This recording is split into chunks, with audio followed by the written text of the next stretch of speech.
e nós pedimos ao Senhor que nos dê graça para participarmos deste privilégio. Posto isto, vamos abrir as nossas Bíblias no livro do Apocalipse, capítulo 1. Eu preguei sobre o assunto que vou tratar hoje no ano de 2016, mas eu me deparei com esse texto, bem como o capítulo 5, e entendi trazer essa palavra à nossa igreja, aos nossos amigos, visitantes. Eu quero falar sobre o seguinte tema: o Cristo que João viu. O Cristo que João viu. Apocalipse capítulo 1, versículos 4 e seguintes. O livro do Apocalipse é o último livro da Bíblia.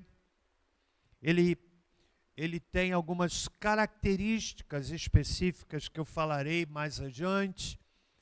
Ele é o epílogo de todos os 66 livros que compõem a Bíblia Sagrada. E no capítulo 1, na introdução de toda a mensagem extraordinária do livro do Apocalipse, nós temos o seguinte: João, às 7 igrejas que estão na Ásia, graça e paz a vós outros, da parte daquele que é, e que era, e que há de vir, e da parte dos 7 Espíritos que estão diante do seu trono, e da parte de Jesus Cristo, que é a fiel testemunha, o primogênito dos mortos e o príncipe dos reis da terra, aquele que nos ama e em seu sangue nos lavou dos nossos pecados e nos fez reino e sacerdotes para o seu Deus e Pai. A Ele seja glória e poder para todo sempre. Amém. Vede, Ele vem com as nuvens e todo olho verá, até mesmo os que o traspassaram, e todas as tribos da terra se lamentarão sobre ele. Sim, amém. Eu sou o Alfa e o Ômega, o princípio e o fim, diz o Senhor, aquele que é, que era e que há de vir, o Todo-Poderoso. Eu, João, irmão vosso e companheiro convosco na aflição, no reino e na perseverança em Jesus, estava na ilha chamada Pátimos, por causa da palavra de Deus e do testemunho de Jesus.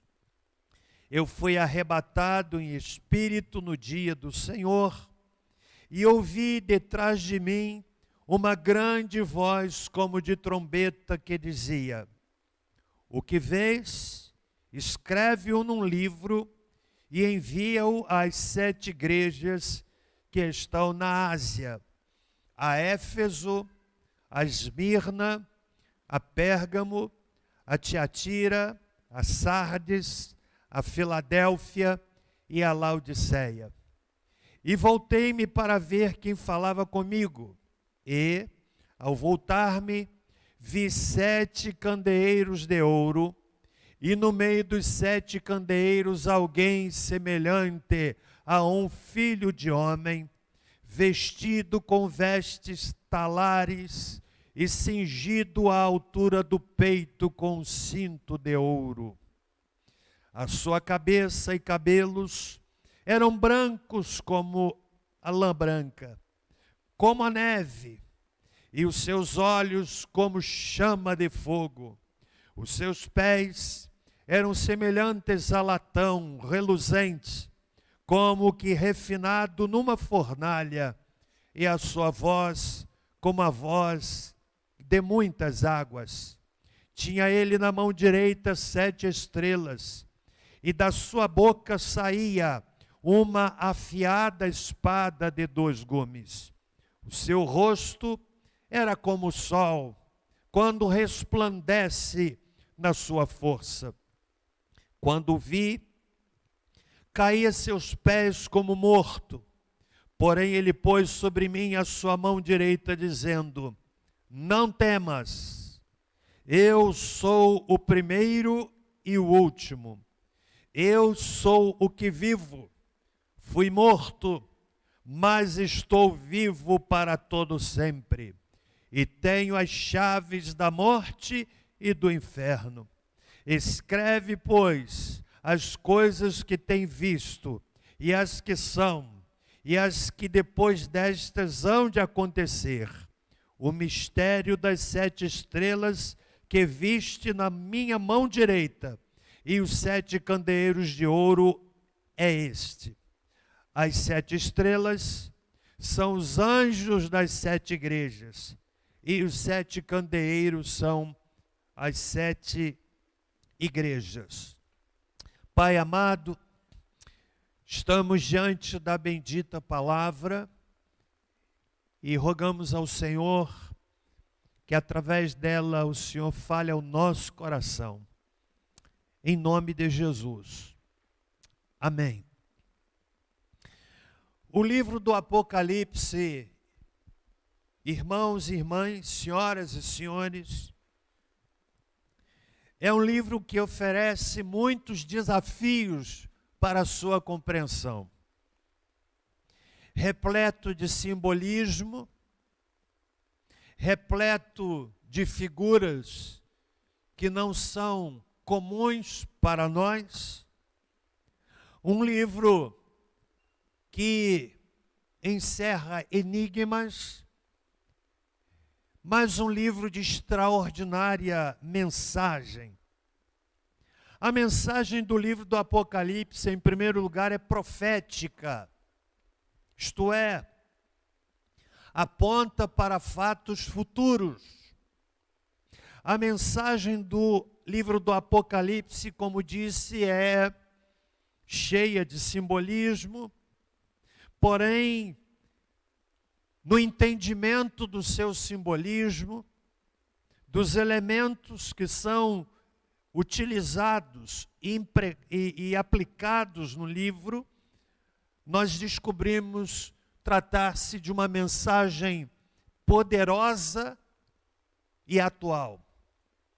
A mensagem do livro do Apocalipse é uma mensagem de advertência.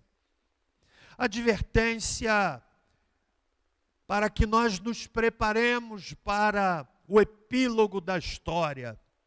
Lá no último capítulo é dito: certamente cedo venho. Certamente cedo venho. É um livro que traz também uma mensagem reveladora e uma mensagem confortadora.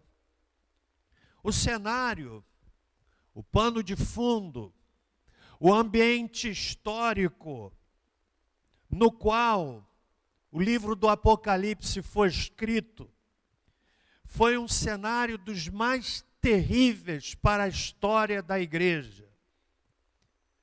Primeiro século, final do primeiro século, a igreja de Cristo enfrentava intensa perseguição,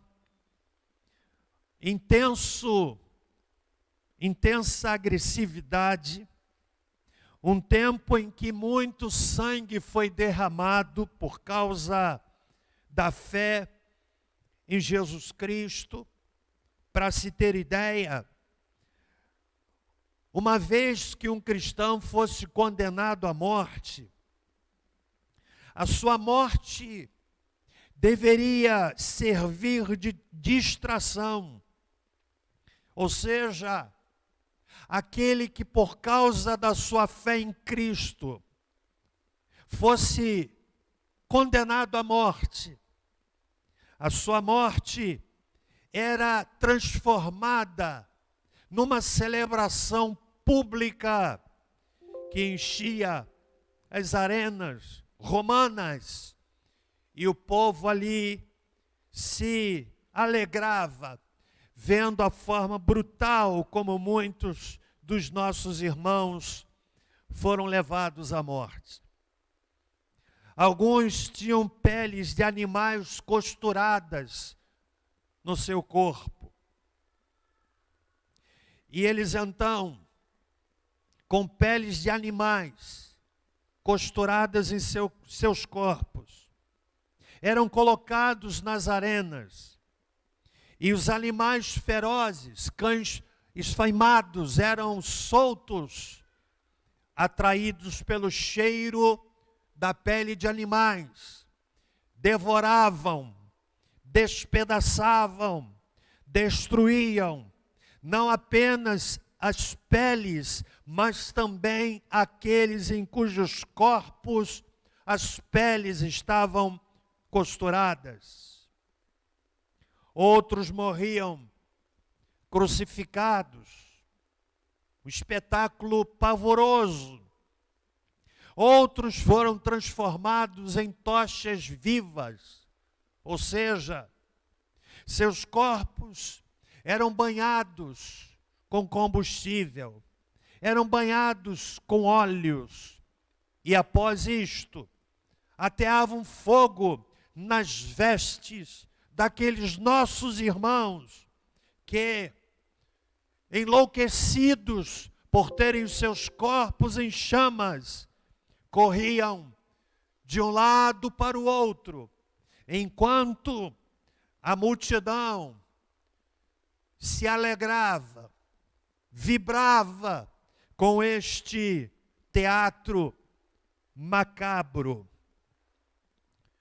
O escritor antigo Tácito, na obra O Julgamento de Pompeia, de Pompônia Grecina, ano 57 depois de Cristo, relata fatos, situações vividas pelos nossos irmãos em Cristo, que, se bem entendidos, trariam vergonha a muitos de nós. Quando contrastamos a nossa realidade cristã àquela vivida ou aquelas vividas por nossos irmãos no primeiro século. Momentos terríveis, momentos de perseguição, momentos em que tornar-se cristão não era uma opção religiosa, mas era o desafio de um compromisso pleno, um compromisso que os colocava muitas vezes, não apenas no limite da morte, mas, de fato, dentro da morte. Um tempo em que ser cristão exigia coragem, e tornar-se cristão era como namorar a morte. Tempo difícil. E foi por conta disto que João foi exilado na ilha de Patmos. No versículo de número 9, antes de descrever a visão magnífica que ele teve, que o Senhor Jesus lhe confiou, e que compõe o livro do Apocalipse, João dá o seu testemunho. Ele fala como uma testemunha ocular, como quem experimentou, não como quem ouviu falar, não como quem leu em algum lugar, mas como quem experimentou no seu próprio corpo, na sua própria carne, as dores da perseguição. E ele diz: eu, João, irmão vosso e companheiro convosco na aflição, no reino e na perseverança em Jesus, estava na ilha chamada Pátimos.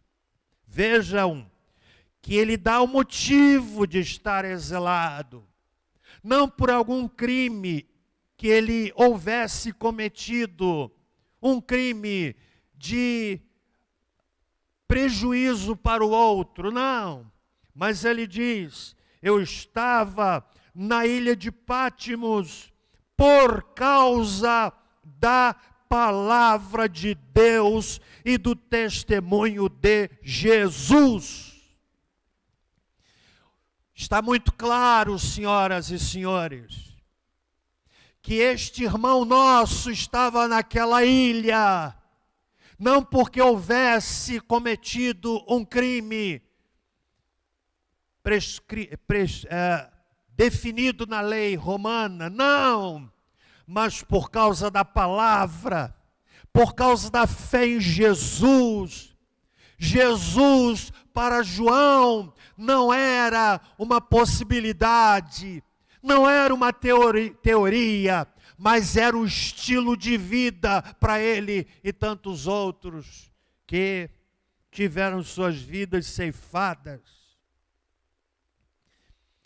Então ele dá o seu testemunho. Creio que se eu parasse a pregação nesse ponto e tratasse com este auditório as implicações de sermos de fato discípulos de Cristo, já seria o suficiente. Sobretudo nesse tempo em que a fé cristã tem sido colocada em xeque em muitos lugares. Vemos hoje um cristianismo nominal, crescente, de pessoas que são capazes de se identificar como cristãs, mas que na prática de vida não encarnam, não traduzem, não refletem coisa alguma do Evangelho do Cristo, do Salvador, Jesus. Senhoras e senhores, eu poderia parar a minha pregação neste momento e pedir ao Espírito de Deus que produzisse no nosso coração algum tipo de incômodo em relação à vida cristã que temos vivido, comparada àquilo que os nossos irmãos, ou àquela que os nossos irmãos viveram no primeiro século e em outros momentos da história. Quero mesmo lhes encorajar a que mergulhem no estudo dos relatos dos nossos irmãos.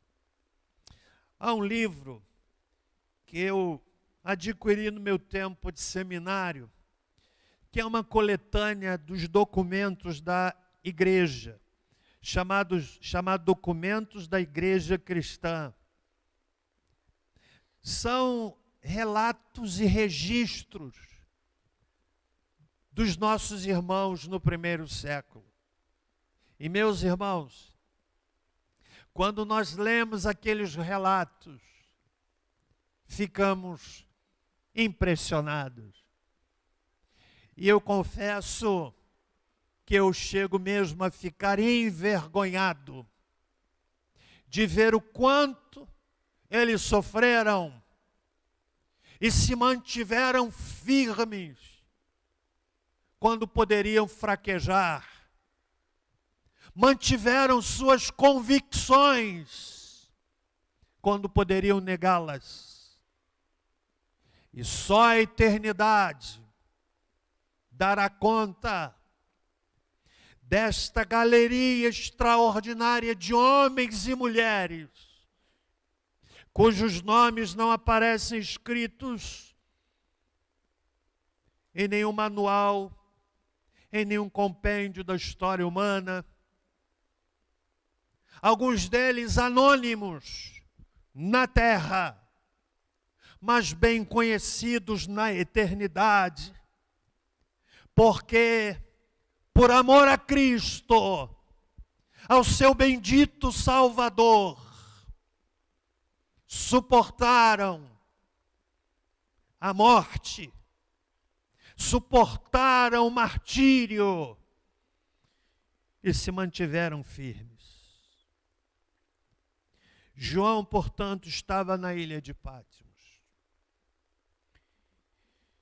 Ele teve o privilégio de ter uma visão. A mensagem endereçada às 7 igrejas da Ásia. Igrejas que de fato existiram. Mas a mensagem endereçada, ou as mensagens endereçadas às igrejas, elas foram sim a igrejas locais, mas também a igrejas gerais, ou seja, é uma mensagem que nos alcança hoje. Há teólogos que entendem que cada uma das cartas endereçadas às igrejas da Ásia representa, uma mensagem representa um estágio da igreja. A começar pela primeira carta, a igreja de Éfeso, que aparece no capítulo 2. A igreja que ao tempo do apóstolo Paulo, quando Paulo escreve a carta à igreja de Éfeso, ele está falando de uma das mais belas igrejas do Novo Testamento. Quem lê a carta de Paulo aos Efésios se encanta. O doutor Russell Shedd, de saudosa memória, chegava a definir a carta à igreja de Éfeso como a rainha das epístolas. Todavia, 30 anos depois, esta igreja, para a qual o apóstolo Paulo escreveu, e não identifica nenhuma falha gritante como encontrada na carta aos Coríntios. Agora, quando o Senhor da igreja olha para a sua igreja, 30 anos depois, alguma coisa muito grave aconteceu. E para esta igreja foi necessário dizer: tenho, porém, contra ti que deixaste o teu primeiro amor. Que mensagem atual. Eu poderia pregar sobre este capítulo 2, verso 1 e seguintes. Porque quantos que deixaram o primeiro amor são hoje uma sombra distante, uma caricatura apagada daquilo que um dia já foram. Não há mais brilho, não há mais paixão. E quando se faz uma análise, chegamos ao ponto: perdeu o primeiro amor. Mas eu não quero tratar do capítulo 2, eu quero tratar do Cristo que João viu. Depois desta não pequena introdução, eu quero destacar aqui pelo menos 5 características do Cristo que João viu. O que ele descreve aponta para algo extraordinário. Algo extraordinário. Em primeiro lugar, o Cristo que João viu e descreve aqui é o Cristo que nos ama, diz o texto, versos 4 e 5. João, às 7 igrejas que estão na Ásia, graça e paz a vós outros, da parte daquele que é, e que era, e que há de vir, e da parte dos 7 Espíritos que estão diante do seu trono, e da parte de Jesus Cristo, que é a fiel testemunha, o primogênito dos mortos, o príncipe dos reis da terra. Agora vejam que descrição extraordinária. Aquele que nos ama e em seu sangue nos lavou dos nossos pecados. O Cristo que João viu é aquele que nos ama, que enfrentou a cruz por nossos pecados. E eu quero que você entenda uma coisa. Jesus enfrentou a cruz, recebeu uma coroa de espinhos. Hoje, Reuel, quando vocês estavam lá em casa, eu mostrei para minha netinha, sua filha, a Olívia, uma laranjeira que nós temos. Tirei uma folha e eu mostrei para ela sentir o cheiro da laranjeira. Mas eu mostrei para ela os espinhos. E eu disse para a Olívia, olha o tamanho desses espinhos. E ela ficou me olhando. E eu falei para ela assim, Jesus recebeu na sua cabeça, Olívia, uma coroa de espinhos, puseram sobre ele. Ela ficou me olhando assim, como quem diz, que coisa horrorosa. Quero que você entenda que as marcas que Jesus recebeu na cruz, Ele as levou para a eternidade.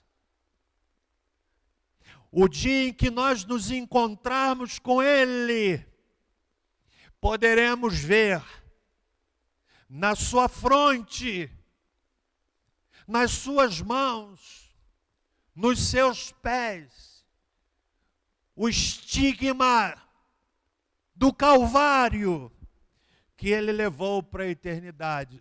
Baseado em que eu lhes digo isto? Quando Jesus ressuscita, lá estava Tomé, que era um cético. Era um indivíduo que precisava de provas para crer. Você lembra do diálogo?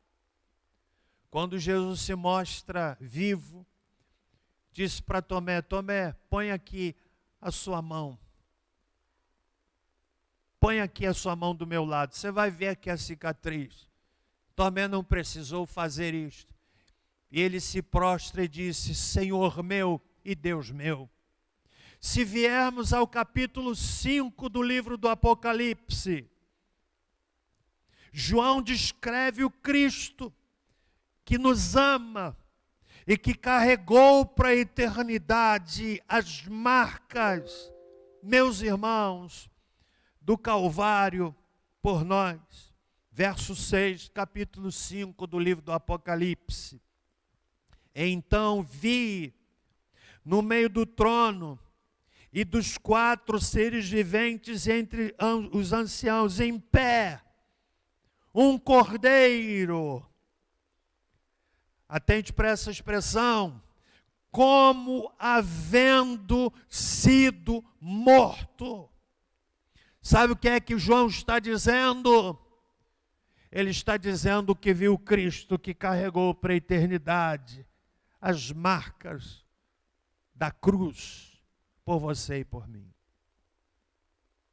Então, em primeiro lugar, o Cristo que João viu é aquele que nos ama e em seu sangue nos lavou dos nossos pecados.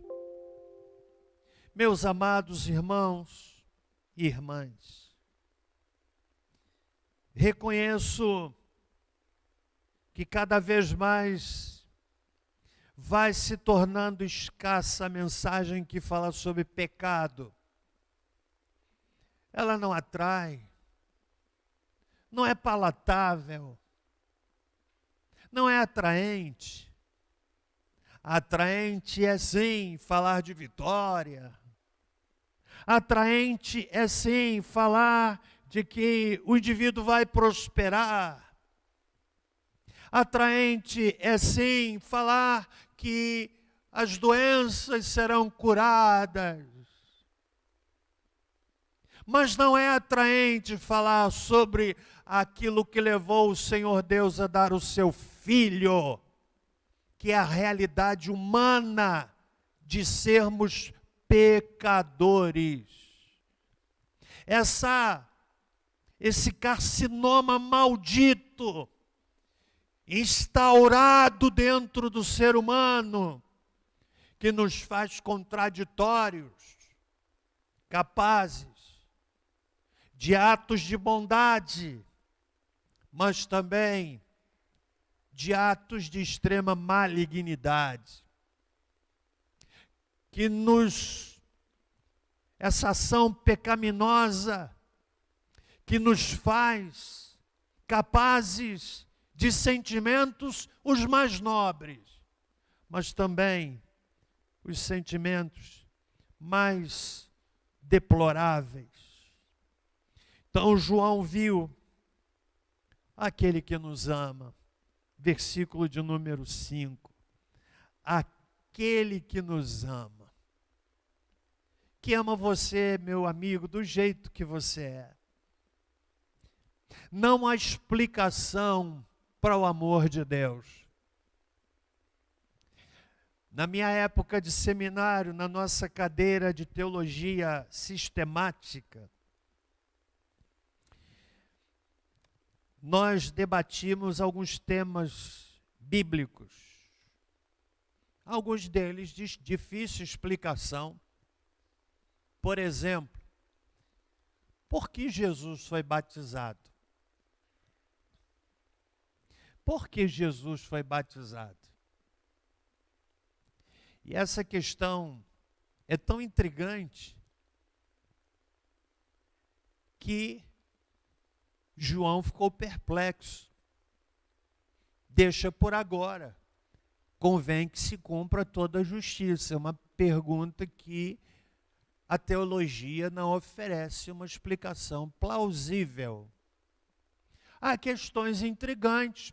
Pedro, por exemplo, diz que Jesus foi e pregou aos espíritos em prisão.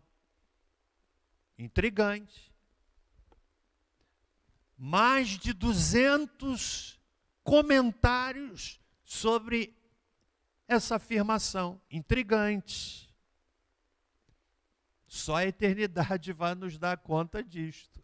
Há compêndios que são escritos e foram escritos pelos teólogos na tentativa de explicar aquilo que muitas vezes a gente não consegue explicação. Como também é intrigante, por que Deus amou o homem? Porque ele merece? Deus ama você porque você merece? Porque você acha que é uma boa pessoa? Ou porque você acha que você é bonito? Porque até o conceito de beleza, ele varia de contexto cultural. Houve uma época em que a beleza era retratada no corpo da mulher, volumosa. Hoje é uma ofensa dizer para uma mulher que ela está, digamos, acima do peso. Porque varia. Porque Deus amou você. Não há explicação.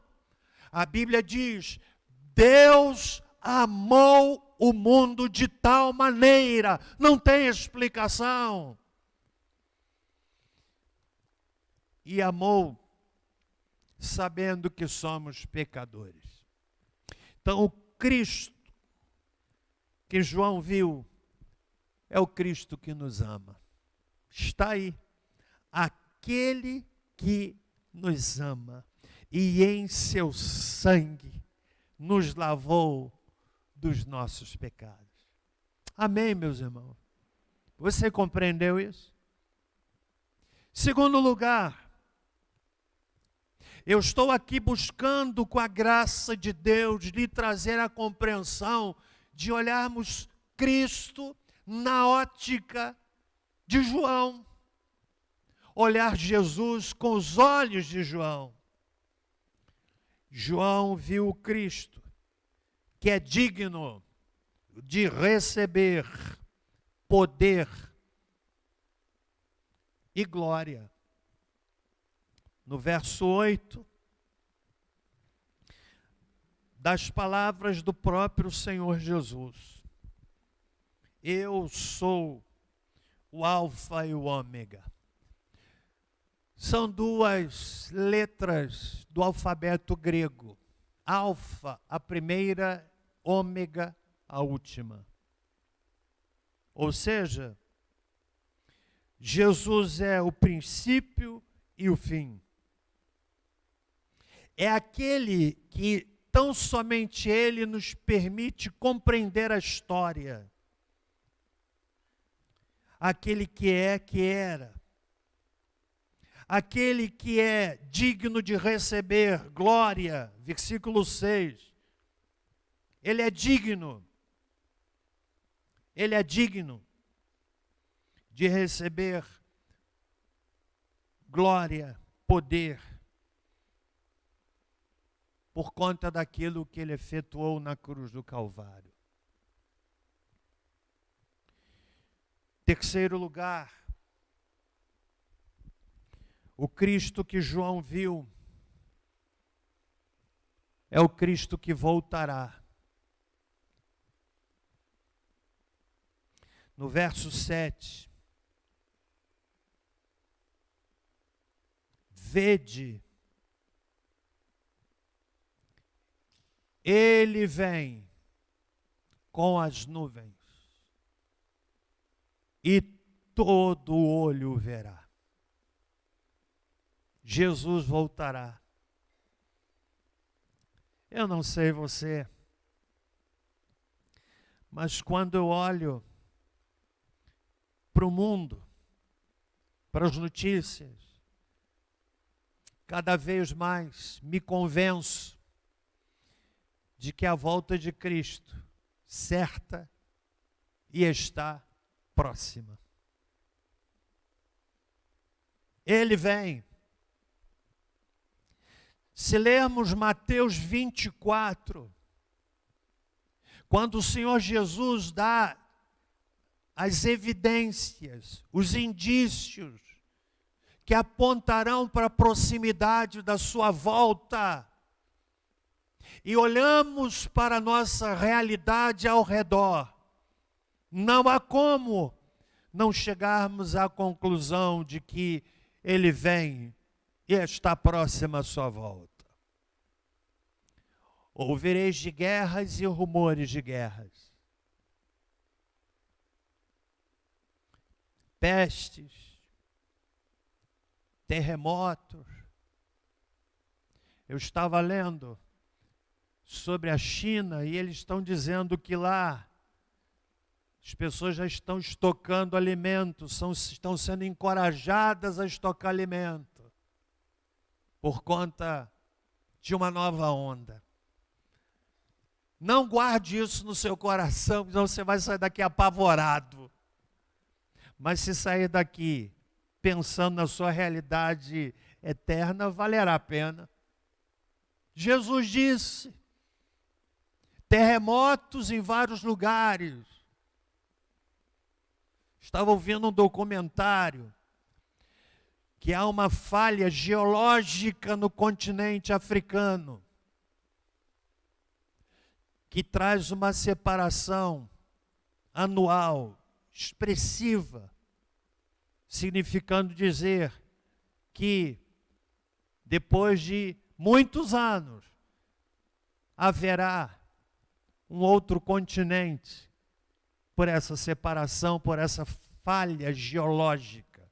Mas, sinceramente, eu acredito que Jesus voltará antes que isso aconteça. Ele disse também: o amor de muitos esfriaria. E por se multiplicar a iniquidade, o amor de muitos esfriaria. Perceptível nos dias atuais. Quantos não têm mais a paixão que um dia tiveram? Como lhes disse no início da nossa fala, cristianismo nominal. Ele disse também que haveria um ódio, um ao outro se trairia. E na minha modesta compreensão, talvez a situação que possibilite mais do que qualquer outra coisa o ódio entre irmãos é a paixão política. Pela paixão política. Quantos brigam, amizades desfeitas. Sabiam disso?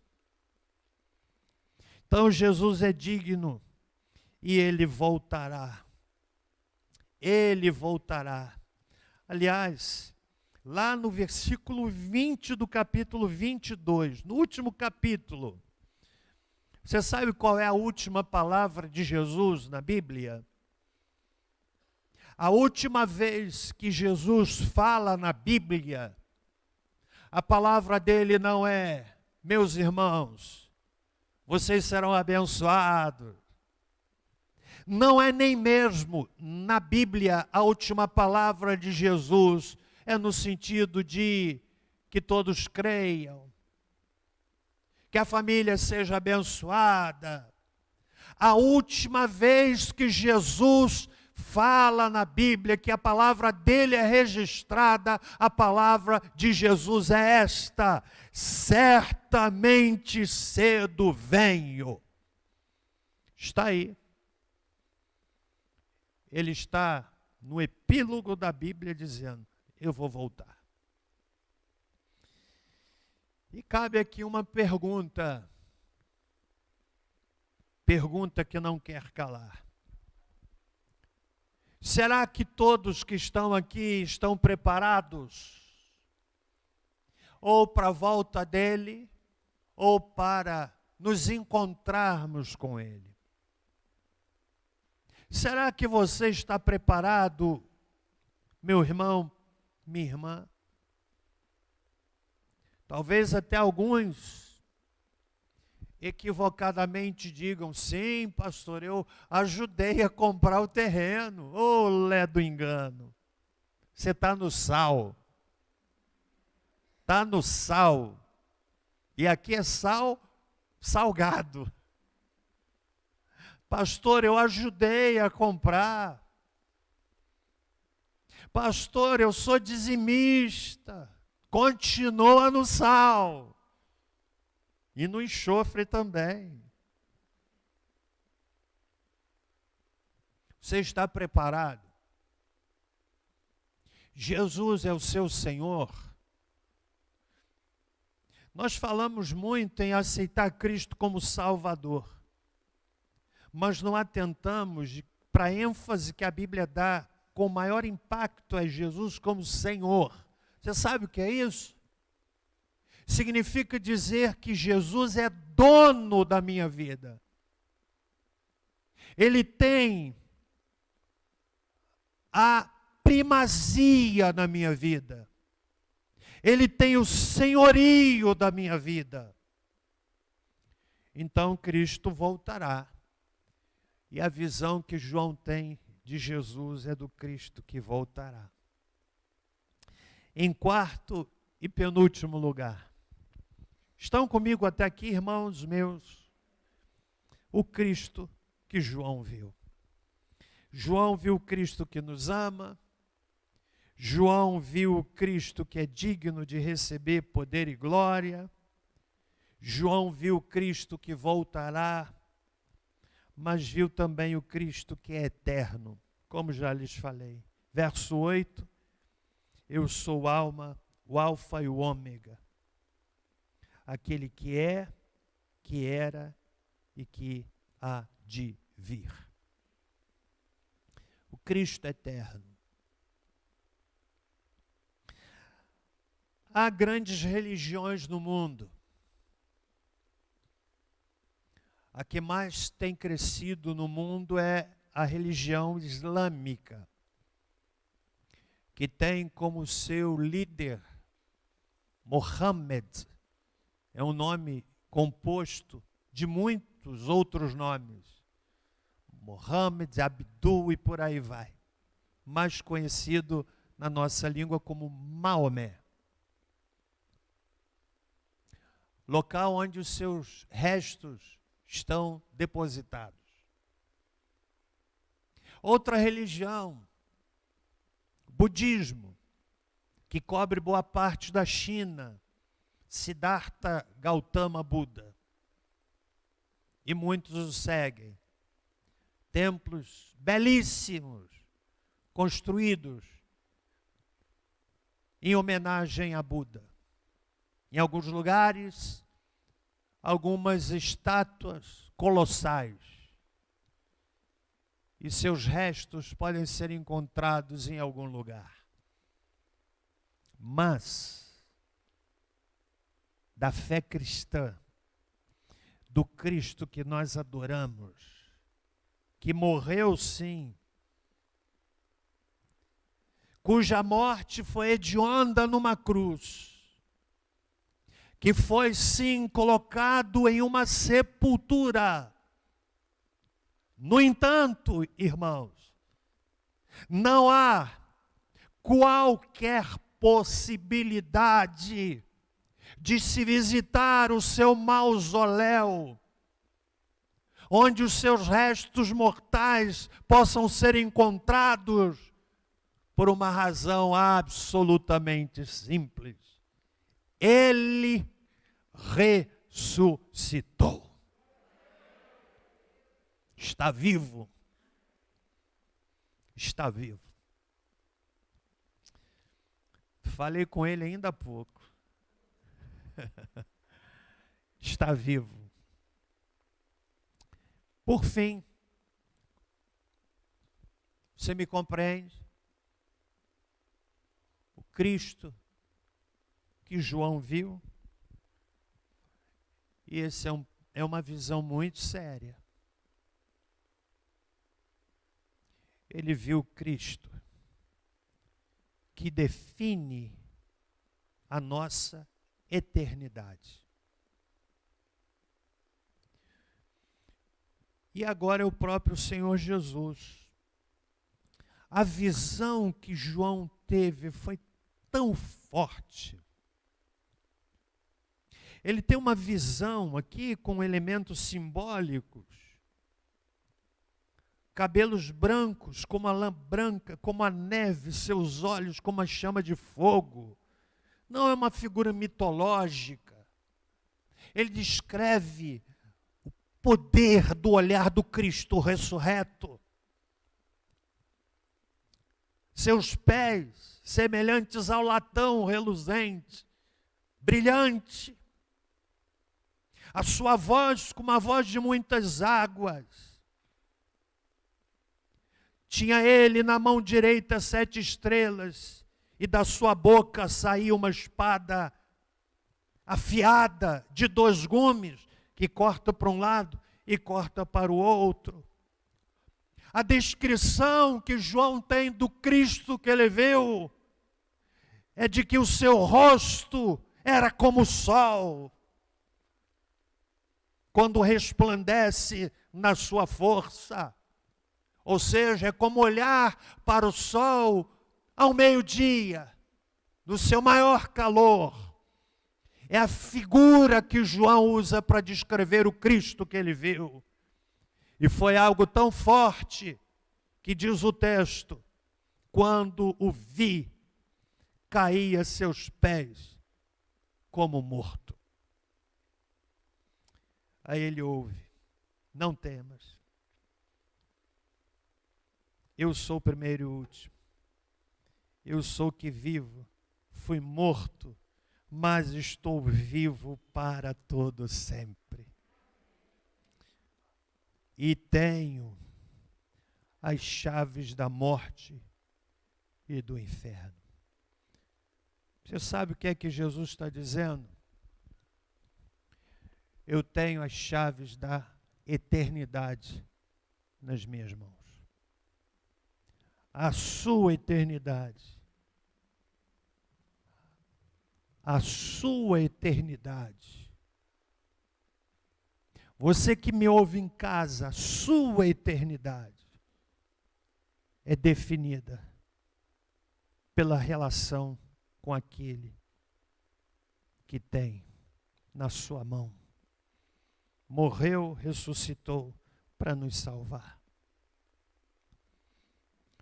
João viu Cristo, que define a nossa eternidade. Eu quero finalizar a minha fala fazendo algumas perguntas.